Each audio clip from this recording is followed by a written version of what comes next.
بسم اللہ الرحمن الرحیم۔ السلام علیکم۔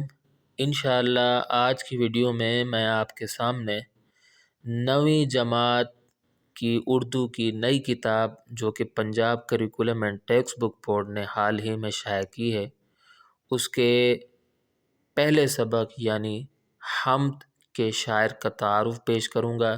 انشاءاللہ جو کتاب میں لکھا ہوا ہے اس کو ہم سمجھ کر پڑھیں گے، اور اس کے ساتھ ساتھ جو میرے پاس شاعر کے بارے میں ٹوٹی پھوٹی معلومات ہیں وہ بھی میں آپ کو ساتھ میں دیتا جاؤں گا۔ تو آئیے ویڈیو شروع کرتے ہیں۔ تو جو پہلا سبق ہے وہ ہے حمد۔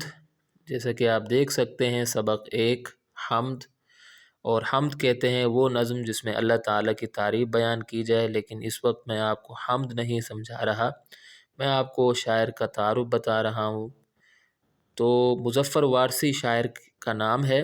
مظفر وارثی جیسا کہ یہاں لکھا ہوا ہے 1933 میں پیدا ہوئے، 2011 میں انتقال کر گئے، اور ان کا جو یوم پیدائش ہے وہ ہے 23 دسمبر 1933 کو یہ پیدا ہوئے، اور بعض جگہ 20 دسمبر بھی لکھا ہوا ملتا ہے۔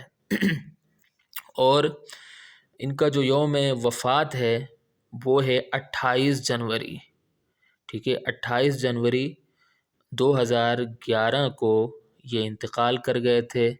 راشے کی بیماری کے سبب ان کا انتقال ہوا، بیمار تھے۔ تو آگے پڑھ لیتے ہیں اب۔ محمد مظفر الدین احمد صدیقی جو ان کا اصل نام ہے، جو اپنے قلمی نام مظفر وارثی کے نام سے معروف ہوئے، کی جائے ولادت یعنی پیدائش کی جگہ مردم خیز خطہ، مردم خیز کہتے ہیں جہاں قابل لوگ پیدا ہوں، اور خطہ کہتے ہیں علاقے کو۔ میرٹھ یو پی ہے، میرٹھ جو ہے وہ انڈیا کا ایک شہر ہے۔ انہوں نے ابتدائی تعلیم میرٹھ ہی میں حاصل کی۔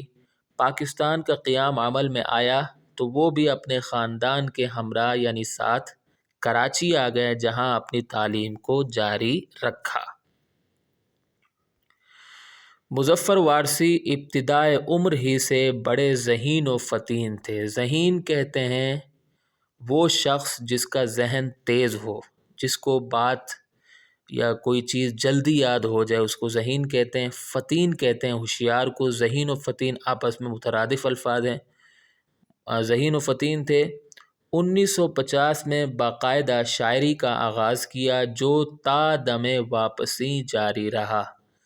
دم واپسی فارسی کا لفظ ہے جس کا مطلب ہوتا ہے آخری وقت تک۔ تا کا مطلب ہوتا ہے تک، جبکہ دم واپسی کا مطلب ہوتا ہے آخری وقت، یعنی آخری وقت تک وہ شاعری کرتے رہے، جب تک زندہ رہے وہ شاعری کرتے رہے۔ اصناف نظم، اصناف کہتے ہیں قسم کو، اقسام کو، میں انہوں نے دیکھیے اب یہاں ایک چیز میں آپ کو اور بتا دوں کہ آپ انہوں کو اس طرح لکھیں، دو چشمی ہے کے ساتھ لکھیں، اس طرح آپ نہ لکھیں۔ اس پر میں ایک ویڈیو بھی بنا چکا ہوں، یہ غلط طریقہ ہے۔ جس طرح کتاب میں لکھا ہوا ہے اس طرح آپ لکھیں۔ تو اگر آپ اس طرح لکھیں گے تو آپ کو اچھے نمبر مل جائیں گے۔ اگر آپ غلطیاں کریں گے، املا کی غلطیاں کریں گے تو آپ کے نمبر کٹ سکتے ہیں۔ تو آگے پڑھ لیتے ہیں۔ اصناف نظم میں انہوں نے تقریباً تمام مروجہ اصناف، مروجہ کہتے ہیں رائج، اصناف نظم، حمد، نعت، سلام، گیت، رباعی، قطع وغیرہ میں طبع آزمائی کی۔ طبع آزمائی کا مطلب ہوتا ہے لکھنا، اپنی فکر کو بروئے کار لا کر لکھنا، اور ہر جگہ اپنی ذہانت و فطانت کا لوہا منوایا۔ تاہم حمد و نعت پر توجہ مرکوز رہی، اور یہی دو اصناف سخن ان کی شناخت کہتے ہیں پہچان کو، اور وجہ شہرت قرار پائیں۔ حمد میں ان کی حمد اے خدا جو کہ ابھی آپ پڑھیں گے، اور وہی خدا ہے، مشہور ہے، آپ نے بھی سنی ہوگی، کوئی تو ہے جو نظام ہستی چلا رہا ہے، وہی خدا ہے، نصرت فتح علی خان مرحوم نے اس کو پڑھا ہے۔ اور نعت میں میرا پیمبر عظیم تر ہے، یہ بھی بہت مشہور نعت ہے، میرا پیمبر عظیم تر ہے، یہ بھی انہی کی نعت ہے۔ زبان زد خاص و عام ہے، یعنی خاص و عام ہر کسی کی زبان پر یہ نعت اور یہ حمد ہے۔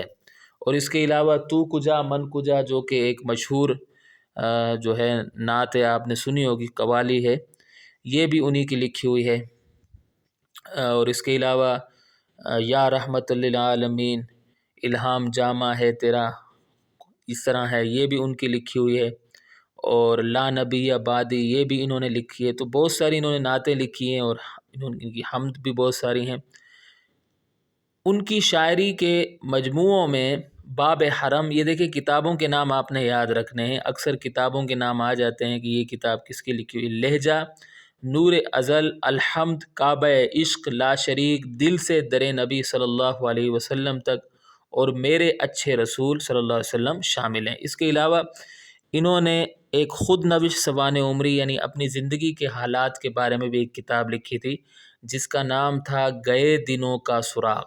کتاب کا نام تھا گئے دنوں کا سراغ، ٹھیک ہے۔ تو میں کوشش کر رہا ہوں جو میرے پاس معلومات ہیں وہ بھی میں آپ کو دیتا جاؤں۔ یہ ان کی کتاب کا نام ہے گئے دنوں کا سراغ، یہ ان کی خود نویس سوانح عمری ہے۔ ان کی تمام شاعری کلیات مظفر وارثی کی صورت میں بھی شائع ہو چکی ہے۔ حکومت پاکستان نے ان کی ادبی خدمات کے اعتراف میں انہیں 1988 میں پرائڈ آف پرفارمنس سے نوازا، انہیں یہ اعزاز دیا گیا۔ ایک اور بات یہ آپ کو بتاتا چلوں کہ انہوں نے بہت ساری غزلیں بھی لکھی اور گیت بھی لکھے۔ یہ شروع میں انہوں نے فلموں کے لیے بھی گیت لکھے تھے، لیکن بعد میں جب یہ نعتوں کی طرف آ گئے تو انہوں نے چھوڑ دیا اور اپنے آپ کو رسول اللہ صلی اللہ علیہ وسلم کی مدح سرائی کے لیے وقف کر دیا، اور نعتیں لکھتے تھے اور حمدیں بھی لکھتے تھے، اور ان کی آواز بھی بہت اچھی تھی۔ یہ جس طرح اچھا لکھتے تھے اسی طرح اچھا پڑھتے بھی تھے نعتیں وغیرہ۔ تو یوٹیوب میں بھی ان کی بہت ساری ویڈیوز پڑی ہوئی ہیں۔ آگے ہے، اچھا اس میں اعتراف، لفظ اعتراف کا مطلب ہوتا ہے ماننا، تسلیم کرنا۔ مظفر وارثی کو اردو کی موضوعاتی شاعری کہتے ہیں جو ایک ہی موضوع پر شاعری کی جائے، میں ایک اہم مقام و مرتبہ حاصل ہے۔ انہوں نے بالخصوص کا مطلب خاص طور پر اردو حمد و نعت کو ایک نئی جہت دی۔ جہت کہتے ہیں رخ، ایک نیا رخ دیا۔ فکری اور فنی ہر دو اعتبار سے ان کی تمام حمد و نعتوں کا ایک ایک شعر موتیوں کی طرح لڑی میں پرویا ہوا لگتا ہے۔ ایسا لگتا ہے کہ جس طرح ایک موتی ہوتے ہیں، جس طرح ایک لڑی میں موتی ہوتے ہیں، ایک تسبیح میں موتی ہوتے ہیں، اس طرح ان کے شعر لگتے ہیں، یعنی بڑے خوبصورت لگتے ہیں۔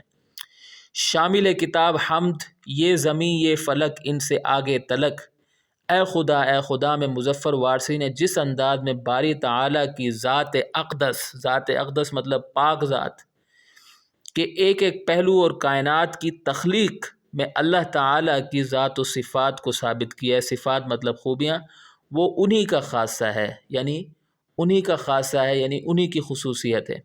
مزید براں مطلب اس پر مزید، یا اس کے علاوہ ہم کہہ سکتے ہیں کئی معروف گلوکاروں نے اس حمد کو اپنی دل آویز یعنی اچھی آواز میں جس طرح پیش کیا ہے، اس کی وجہ سے یہ حمد ہر پڑھے لکھے شخص کی زبان پر جاری ہے۔